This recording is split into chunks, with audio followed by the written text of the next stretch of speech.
Live from the BDN Studios, it's Bang and Dang. That's awesome. If you don't like that, then You ain't black. Welcome back to Battles of the American Civil War with your hosts, Bang and Dang. Moving on to the month of April of 1864. So far, this year of 1864 has been a whole lot of nothing burgers. Nothing's going on. Small little battles that are achieving nothing. And people dying for no reason because no land's being switched. I guess some supplies are being taken here and there, but yeah, big old stalemates for the most part for both of these guys. They don't know what the hell's going on. I guess war's been over with for 2 years. I guess we're looking forward to summertime. They are, huh? We got the battles of Elkin's Ferry, Mansfield, and Praire D'ane coming up on this one. But first, go check out our YouTube at Bang Dang Network. Shorts, clips, full podcast episodes of all of our shows that we do, as well as our YouTube exclusive Dart League. And if you're listening on Apple and Spotify, give us a review and comment on that Spotify question. If you're listening on Spotify, clearly, battles of Elkin's Ferry up first in Arkansas. Oh, well, that's nice. Right. April 3rd to the 4th, 1864, also known as the engagement at Elkin's Ferry. I bet it was. It was fought in Clark and Nevada counties and Arkansas as part of the Camden Expedition.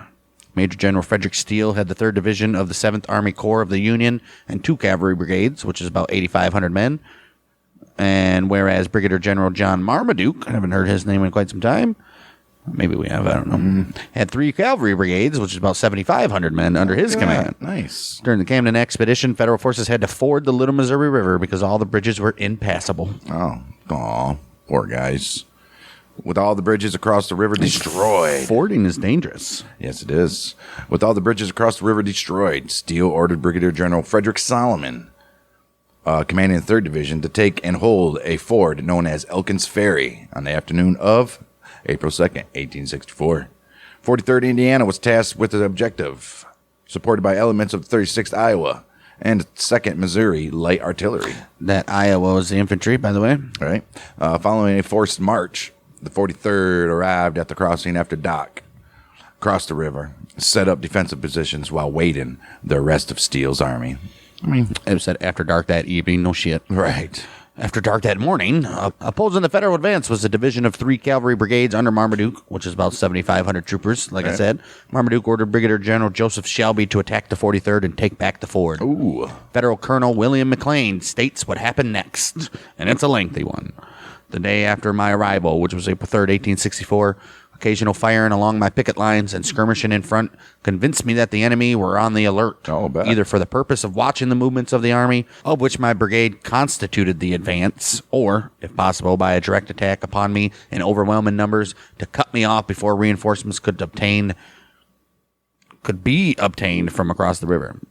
Early on the morning of the 3rd instant, I ordered Major Norris of the 43rd Indiana to proceed with 4 companies of that regiment to the front to reconnoiter the position of the enemy, deploy the men as skirmishers, and support the cavalry pickets. He soon succeeded in discovering the position of the advanced pickets and skirmishers of the enemy, drove them back for some distance, pressing them so closely that the retreat of a number of them being cut off, 16 came into our line and surrendered. On the same evening, being satisfied that the enemy were in our front in force and designed... What is this guy saying? I don't even know. And designed attacking us during the night or the next morning, I ordered Lieutenant Colonel Drake from the 36th Iowa to proceed with 3 companies from that regiment and 3 companies from the 43 Indiana, 43rd, to a position on the main road leading from the ford immediately in our front to deploy his men on the right and left of the road to watch the movements of the enemy and to resist their approach as long as was prudent, and retire to the reserves when they approached in force. 1 section of artillery under Lieutenant Peets was planted so as to fully command the road and the leading approach on our right and left. 6 o'clock in the morning of the 4th, the enemy approached in force and commenced an attack on the advance companies of Lieutenant Colonel Drake, who resisted them gallantly for nearly 2 hours, being well supported by the artillery of Lieutenant Peets. Too much praise cannot be awarded Colonel Drake for the very distinguished gallantry and determined courage he exhibited during this contest. No way.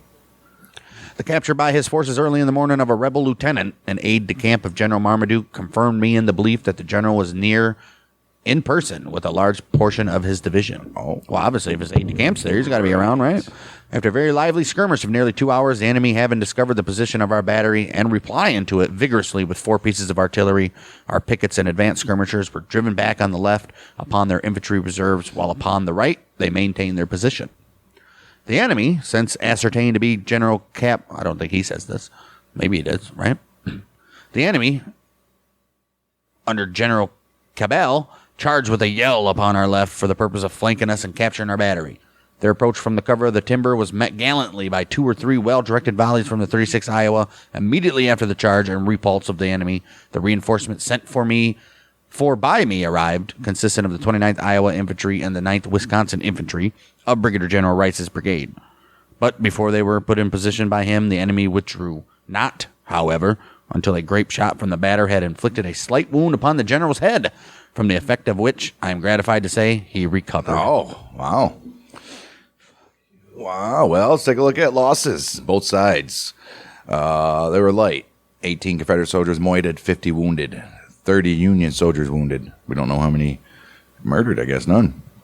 On the evening, 4th of April. Maybe there was none. Shelby's brigade joined Marmaduke, and together they withdrew 16 miles south to Praire D'ane. Hey, let's join together to withdraw. Right. They did that the following morning. American Battlefield Trust and its partners, they have acquired and preserved 442 acres at Elkin's Ferry battlefield. How come they get 442 acres, but like the big battles, they got like, we got 16 acres. Oh, way more than that. We got like a half acre. All right, so that was Elkin's Ferry, huh? Another battle of nothing going on.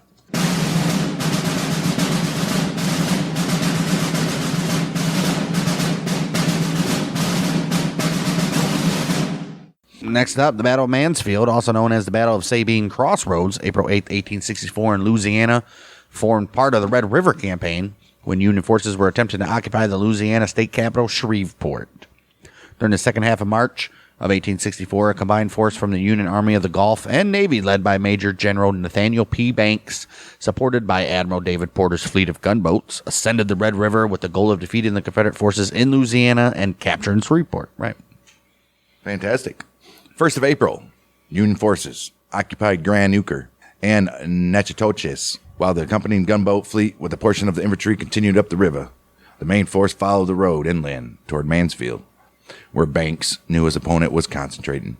Major General Richard Taylor and the old Rebs, in command of the Louisiana forces of the rebels. I still can't believe there's still Louisiana forces since the Union. Well, they had to move their capital to Shreveport, clearly. They had retreated up the Red River in order to connect with the reinforcements from Texas, Arkansas. Taylor, he selected a clearing about a few miles south of Mansfield as a spot where he would take a stand against Union forces. He's like, this is where we're dying, guys. Right here. Some of us.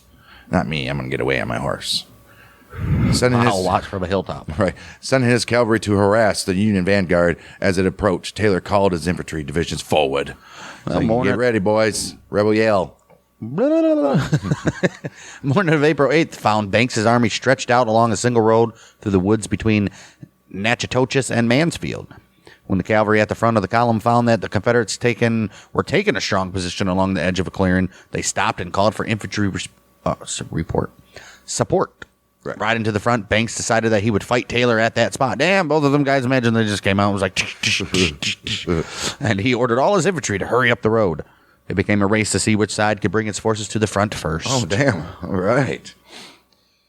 At the start of the battle, Taylor had approximately 9,000 troops, consisting of Brigadier General Alfred Moulton's Louisiana Texas Infantry divisions, Major General John G. Walker's Texas Infantry, Brigadier General Thomas Green's Texas Cavalry, Colonel William Vincent's Louisiana Cavalry.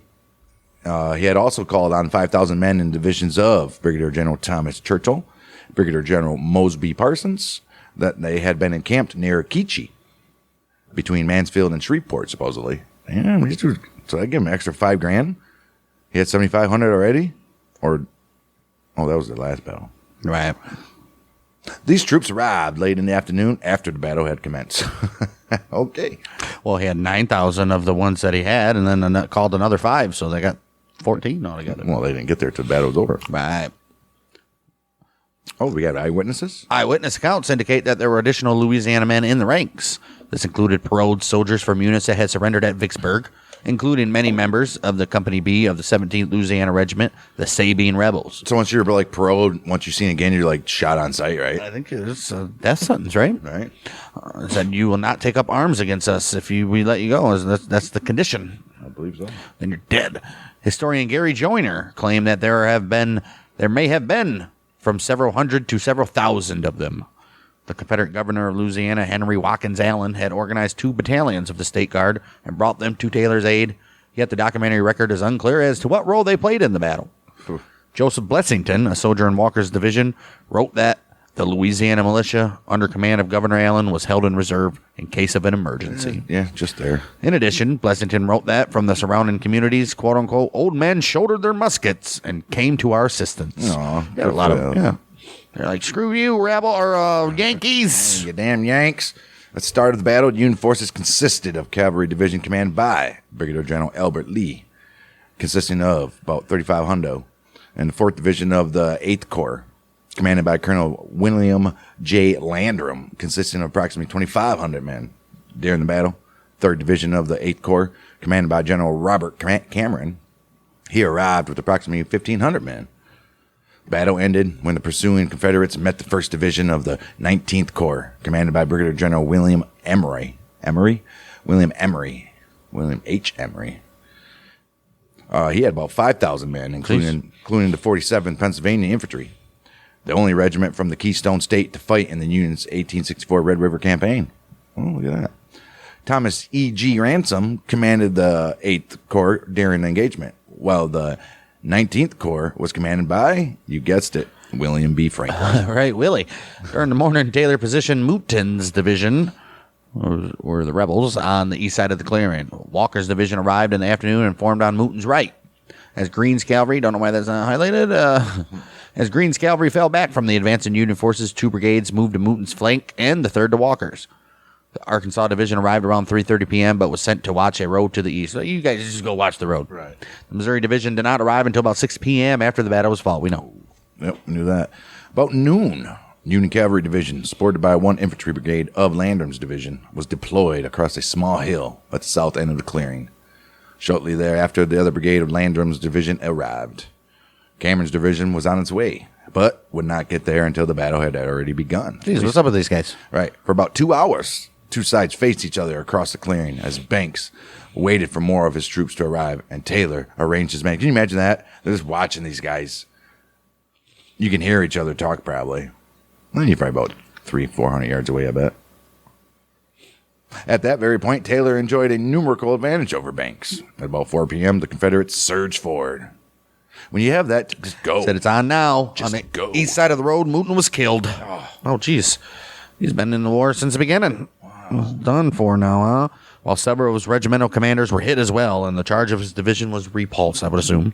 However, west of the road, Walker's Texas division wrapped around the Union position, folding it in on itself. Oh. Ransom from the Yankees was wounded trying to rally his men and was carried from the field. Hundreds of Union troops were captured and the rest retreated in panic. Oh, shit. As the first Union line collapsed, Cameron's division was arriving to form a second line, but it was too pushed back by the charging Confederates, with Franklin wounded as well, but remaining on the field in command. Damn, that's just a little messed up situation for both guys. He's losing a lot of big guys here. Right. For several miles, the old Rebs pursued the retreating Union troops until they encountered a third line formed by Emory's division. The Confederate States of America. The Confederates launched several charges on the Union line, but they were repulsed. While nightfall ended this battle, Union forces had suffered 113 moited, 581 wounded, 1,541 captured, as well as the loss of 20 cannons, 156 wagons, and 1,000 horses and mules killed or captured. Jeez, that's a loss, dude. That's a lot. The horses, 1,000 of them, 156 wagons. That's a lot. More than half of the Union casualties were from 4 regiments: 77th Illinois, 130th Illinois, 19th Regiment Kentucky Volunteer Infantry, and the 48th Ohio. Most of the Union casualties occurred in the 8th Corps, while the 19th Corps lost very few. Lost a few. Kirby Smith from the rebels reported that the Confederate loss was about 1,000 killed and wounded at Mansfield, but precise details of Confederate losses were not recorded. The local town of Kiachi converted its women's college into a hospital. You guys can use the women's college. They don't need it anyways. Used the second floor was the morgue. So 100 soldiers' remains are marked nearby in Kiachi's Confederate Cemetery, maintained by the local Sons of Confederate Veterans and Daughters of the Confederacy. No shit. After the Union troops retreated, they fought Confederates again on April 9th at the Battle of Pleasant Hill, which we'll have. 7th April, year 2017, American Battlefield Trust and its associates announced that it had joined with CLECO, a regional energy company, to possess 14.5 acres of the Mansfield battlefield. The property was a donation from CLECO and was the first partial associated with the battle's final phase that was preserved. Good for them. Including the 14.5 acres, the trust and its partners have acquired and preserved 455 acres of the battlefield. Let's see. Nice. Look at that. Worked out. Look at that.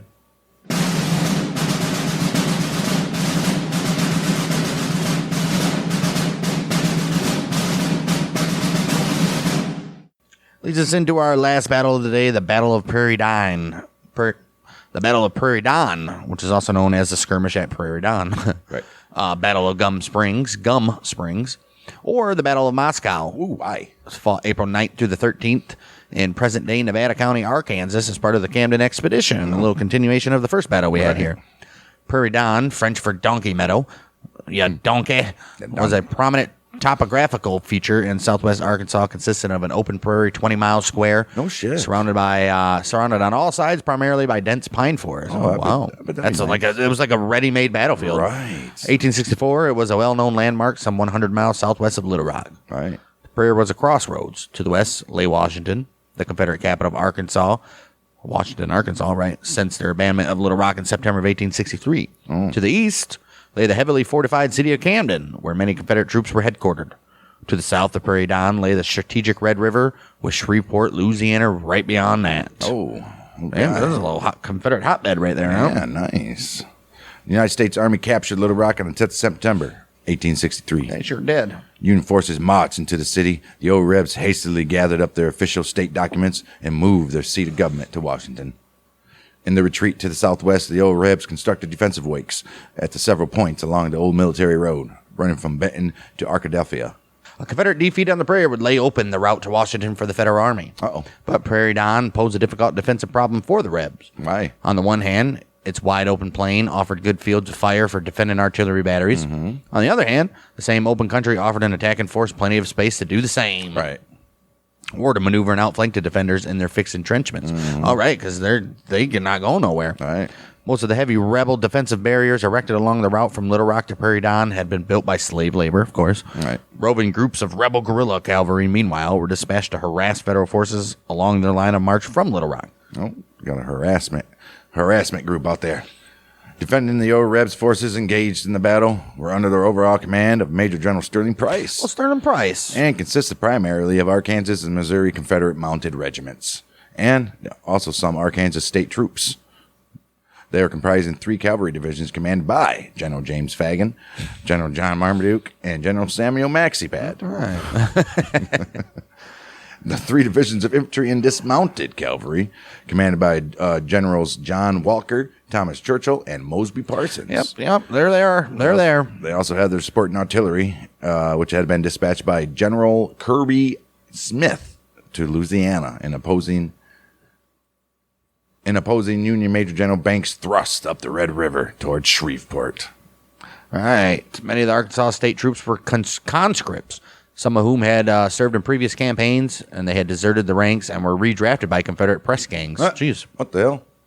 The attacking U.S. forces comprised of the 7th Army Corps, which was augmented under the overall command of Major General Frederick Steele, and consisted of 2 infantry divisions commanded by Generals Frederick Solomon and John Thayer, plus a cavalry division under the command of General Eugene Carr with 2 R's, and supported by 5 artillery batteries.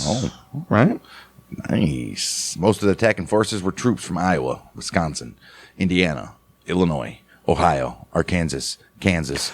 Well, 90% of the Union, but okay. Right. And the latter including 2 recently raising raised regiments of the United States Colored Troops, which was authorized in 1863. Almost every regiment of the 7th Corps was seriously understrength due to sickness, disability caused by typhoid fever, measles, malaria, known as the Southern Fever. Yeah, all those damn skeeters down there. Right, influenza, chronic diarrhea, viruses of unknown origins, and chronic painful rheumatism caused by the damp and humid, your feet, dude. Caused by the damp and humid conditions encountered by the Northern soldiers serving in the Arkansas Delta country around Helena from 1862 to 1863. Miserable. Right, dude, that sucks. At one point in the U.S. Army's Arkansas That always campaign. reminds me of that part in Glory when they take their feet off. And They take their feet off, yeah. take their shoes off at night in the tent, and it's just a gobbled. It looks like freaking ground beef. It's gross. And those are black soldiers, so you know they weren't getting no shoes. If they had shoes, they had no socks. Doesn't matter if you had shoes at all, anyways. When you're marching through water and muck and mud and what the hell? Shit gets wet. Yeah, the only thing that's important at that point is you got something hard under it to at least you're not stepping on shit. Anything like a corn kernel, Right. foot. Stupid. At one point, the U.S. Army's Arkansas campaign, one division, had some 1,000 soldiers on the sick list. Death by disease was far more common for federal soldiers serving in the Arkansas theater than death by combat, Right. and for all soldiers on both sides, for a matter of fact. Crazy. Following a crossing of the Little Missouri River by elements of the 1st Iowa Cavalry, the 36th Iowa Infantry, and the 43rd Indiana Infantry, followed on the evening of April 2nd. The cavalry established a picket line well forward up the road, egressing from the ford some 1¼ miles from the south of the river in the densely timbered bottomland. They blocked the road at one point overlooking an old orchard. Oh, that's nice. Probably scavenged and dead trees and nasty fruit. Right. The infantry following them across were ordered into hasty groundworks. Camping. Right. With the 36th Iowa moving just upstream of the ford and the 43rd Indiana sliding just to the south. The hour was late and the troops were tired, and they were ordered to lay on their arms and to expect a dawn attack. Get some sun on it, boys, because as soon as that rooster crows. From their camps at the river, the Federal infantry could hear some exchanges of fire to their front between the 1st Iowa Cavalry and the rebel guards monitoring that crossing. The old Federals were surprised when no attack came at dawn on the 3rd, which was a Sunday. Oh, well, it was so quiet that the infantry regiment sent out... It was so quiet. How quiet was it? That the infantry regiment sent out foraging parties to look for whatever meat could be found. At around 1 p.m., 3 companies of the 43rd Indiana went forward toward the cavalry picket line, and they were spotted by the Confederates, and some skirmishing occurred. 3 companies of 36th Iowa, which were the A, D, and G, commanded by Lieutenant Colonel F.M. Drake, rushed up to assist the Indiana companies, only to return to their camp, and then be rushed forward for a second round of skirmishing late in the day. Okay. All right. The old Bluecoats held the ford and the road south for more than a mile. A small rebel detachment got in the ford was being steadily reinforced by 2 brigades of General John Marmaduke's division, one commanded by William Cabell and other by Colton Green.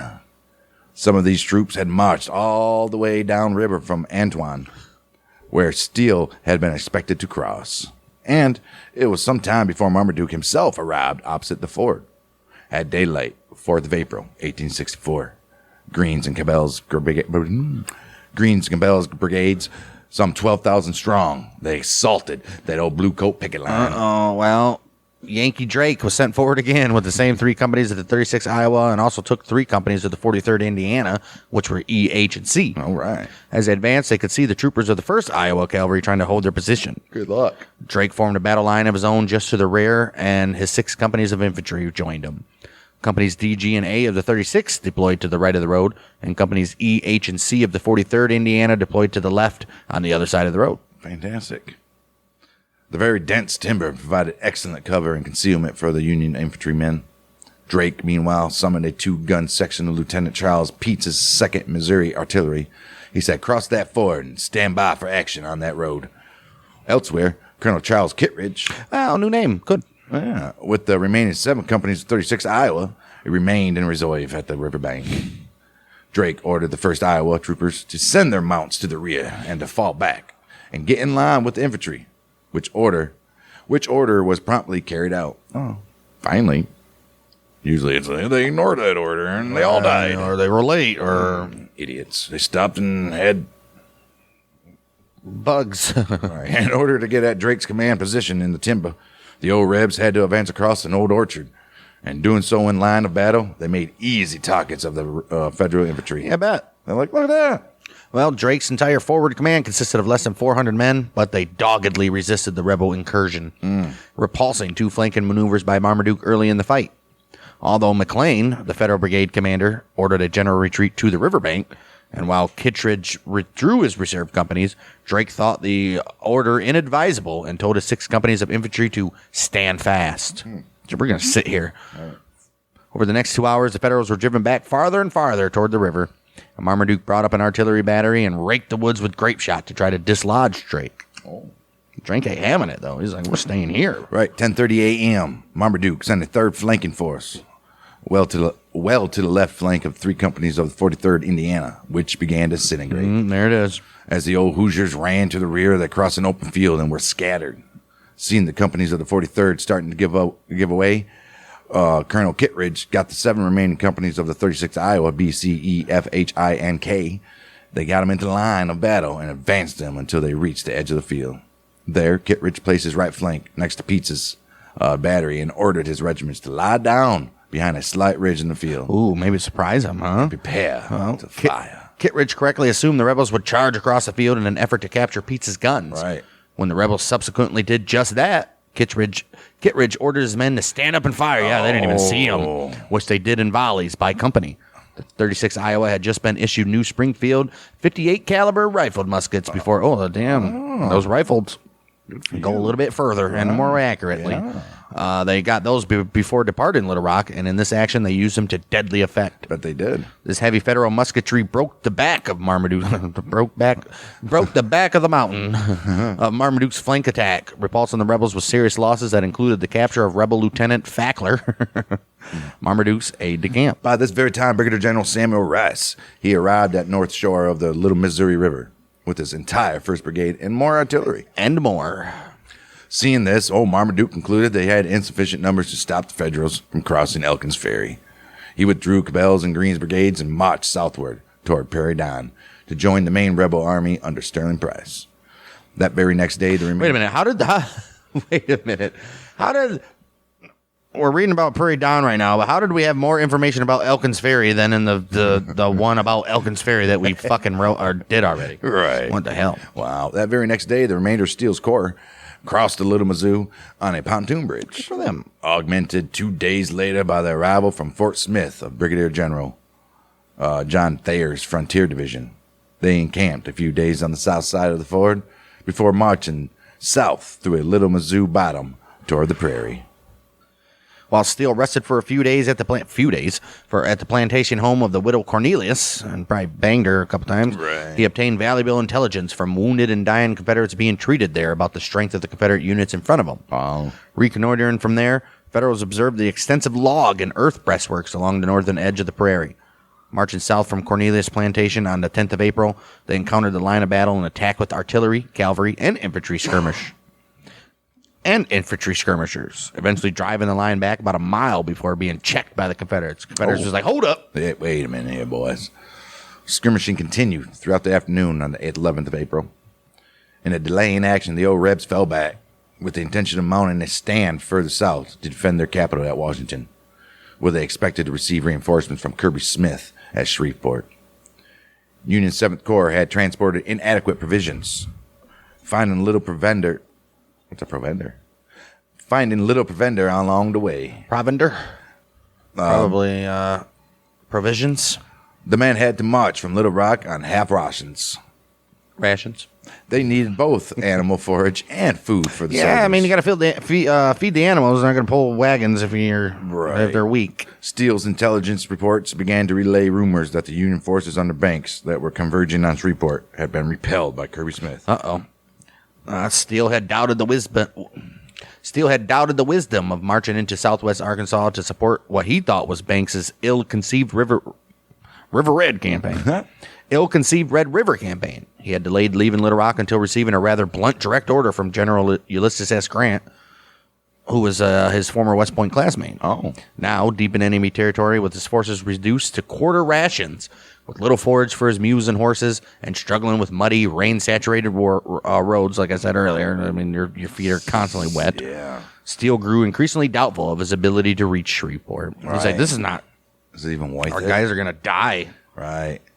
Well, there was a resupply train had started from Little Rock to support Steele on the 12th of April. But those conditions meant it would probably be delayed in arriving. Yeah, not probably. Additionally, if the rumors of Banks' defeat proved true, Steele knew Kirby Smith would be freed to make an about-face and turn his army northward to repel Steele with his overwhelming force. Mm-hmm. Taking the counsel of his officers, Steele decided to divert his army east to take Camden, Arkansas, where they hoped to capture provisions and await the intelligence that would confirm or deny rumors of Banks' defeat. I mean, that sounds like a good plan. In a diversionary move, Steele ordered Thayer's Frontier Division to make a feint towards Washington, thereby drawing the enemy into a fight south of the Prairie. All right. The main part of his Union force rapidly diverted eastward on the Camden Road.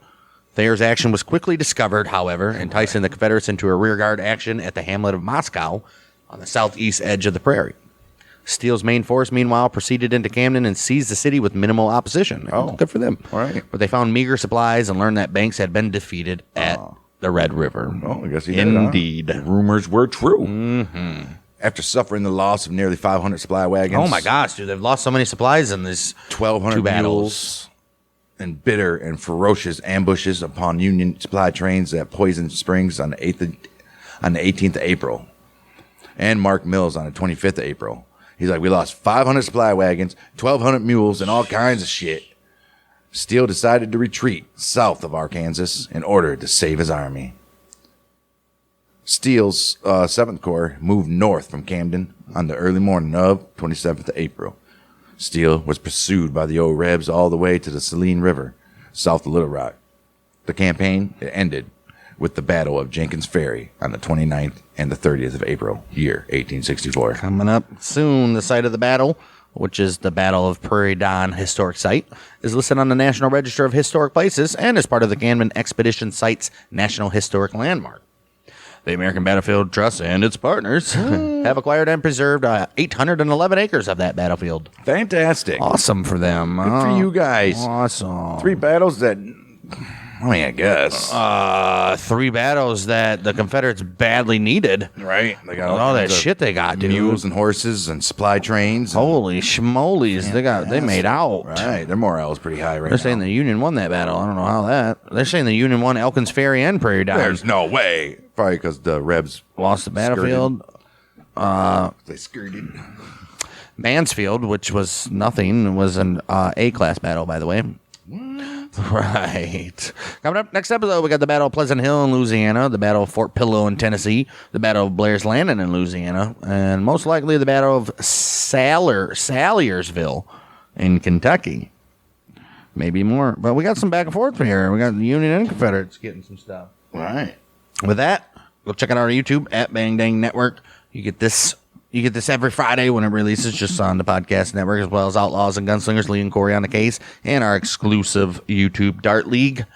And if you're just prefer to listen on the old podcast, make sure you're giving us a review on Apple and Spotify. And we shall be back next week as we continue getting into the summer of 1864, where hopefully things pick up a little bit. And this war is all for, because right now they're just needlessly killing people, and people are needlessly dying for nothing because they're doing nothing. Since 1862, man. How many times are you going to say it? It's until the history books rewrite it. Well, clearly not 1862 because all the big battles happened in 1863, but yes. Yeah, but it was lost. No, it was almost lost for the Union up until 1863, so. Well, pretty close. No.